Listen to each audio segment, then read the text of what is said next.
പാകിസ്ഥാന്റെ Boeing 737 cargo വിമാനം കാണാതായ വാർത്തകൾ ഇപ്പോൾ എങ്ങും അലയടിക്കുകയാണ്. ഈ വിമാനത്തിന് എന്താണ് യഥാർത്ഥത്തിൽ സംഭവിച്ചത് എന്നുള്ളതാണ് ഇപ്പോൾ ദുരൂഹമായി തുടരുന്നത്. 5 ജീവനക്കാരുമായി പറന്ന K2 എയർവേസ് വിമാനം കറാച്ചിയുടെ തെക്കു പടിഞ്ഞാറൻ കടലിൽ തകർന്നു വീണിരിക്കാമെന്നുള്ളതാണ് ഇപ്പോൾ നിലവിലത്തെ റിപ്പോർട്ടുകൾ സൂചിപ്പിക്കുന്നത്. ഫ്ലൈറ്റ് ഡാറ്റകളും അങ്ങനെ തന്നെയാണ് സൂചിപ്പിക്കുന്നത്. കറാച്ചിയിലേക്കുള്ള യാത്രാമധ്യേ നാവിഗേഷൻ സിസ്റ്റത്തിലെ തകരാർ റിപ്പോർട്ട് ചെയ്തതിനെ തുടർന്ന് ചൊവ്വാഴ്ച രാത്രി 5 ജീവനക്കാരുമായി പറന്നുയർന്ന പാകിസ്ഥാൻ രജിസ്റ്റേർഡ് ബോയിങ് 737 കാർഗോ വിമാനത്തിന് എയർ ട്രാഫിക് കൺട്രോളുമായിട്ടുള്ള ബന്ധം നഷ്ടപ്പെട്ടതായി പാകിസ്ഥാൻ വ്യോമയാന അധികൃതർ അറിയിച്ചിട്ടുണ്ട്.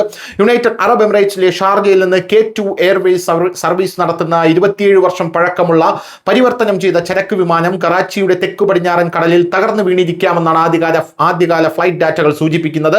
അതേസമയം അറബിക്കടലിൽ ഇതിനായിട്ടുള്ള സജീവമായിട്ടുള്ള തിരച്ചിലുകൾ തുടരുന്നു എന്നുള്ളതാണ് നമുക്ക് മനസ്സിലാക്കാൻ സാധിക്കുന്നത്. ഉയരത്തിലെ തുടർച്ചയായ മാറ്റങ്ങളെ തുടർന്ന് കുത്തനെയുള്ള അന്തിമ ഇറക്കത്തിന് മുമ്പ് ഇത് സംഭവിച്ചിരിക്കാമെന്ന് ഫ്ലൈറ്റ് ട്രാക്കിംഗ് സേവനമായിട്ടുള്ള ഫ്ലൈറ്റ് റഡാർ 24 പറയുന്നുണ്ട്. കാണാതായ വിമാനം കണ്ടെത്തുന്നതിനായി വിവിധ ഏജൻസികൾ മുഖേന കടലിൽ ഏകോപിതമായിട്ടുള്ള തിരച്ചിലാണ് നടത്തുന്നത്. രക്ഷാപ്രവർത്തനം ആരംഭിച്ചതായി പാകിസ്ഥാൻ എയർപോർട്ട് അതോറിറ്റിയും ഇപ്പോൾ പറഞ്ഞിട്ടുണ്ട്. പാകിസ്ഥാൻ സിവിൽ ഏവിയേഷൻ അതോറിറ്റിയുമായും മറ്റു സർക്കാർ ഏജൻസിയുമായും സഹകരിക്കുന്നുണ്ടെന്ന് K2 എയർവേസ് അറിയിച്ചിട്ടുണ്ട്. ഞങ്ങളുടെ സഹപ്രവർത്തകരുടെ സുരക്ഷയ്ക്കായി ഞങ്ങൾ ആത്മാർത്ഥമായി പ്രാർത്ഥന തുടരുന്നുവെന്നാണ് വിമാന ഓപ്പറേറ്റർ ഫേസ്ബുക്കിൽ കുറിച്ചത്. അഭിപ്രായത്തിനുള്ള അഭ്യർത്ഥനകളോട് ബോയിങ് ഉടനെ പ്രതികരിച്ചിട്ടുമില്ല. പാകിസ്ഥാൻ സ്റ്റാൻഡേർഡ് സമയം രാത്രി 9:18 കറാച്ചിയിലേക്ക് പറക്കുന്നതിനിടെയാണ് ഈ വിമാനം തകർന്നത് എന്നുള്ളതാണ് പ്രധാനപ്പെട്ട കാര്യം എന്ന് പറയുന്നത്.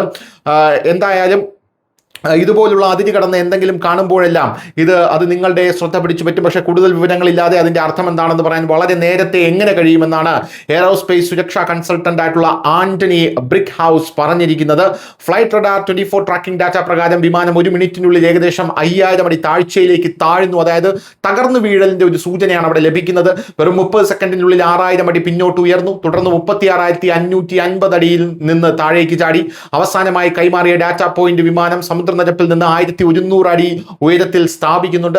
മിനിറ്റ്സിൽ -22,400 അടിയിൽ ലംബ നിരക്ക്, മണിക്കൂറിൽ ഏകദേശം 4000 കിലോമീറ്റർ. വളരെ കുത്തനെയുള്ളതും അസാധാരണവുമായിട്ടുള്ള ഇറക്ക നിരക്കാണ് ആ ഫ്ലൈറ്റ് കാണിക്കുന്നത്. അപ്പോൾ ഫ്ലൈറ്റ് തകർന്നു എന്നുള്ള കാര്യത്തിൽ ഏകദേശം തീരുമാനമായിട്ടുണ്ട് എന്നാണ് നമുക്ക് മനസ്സിലാക്കാനും സാധിക്കുന്നത്. News desk, news India Malayalam.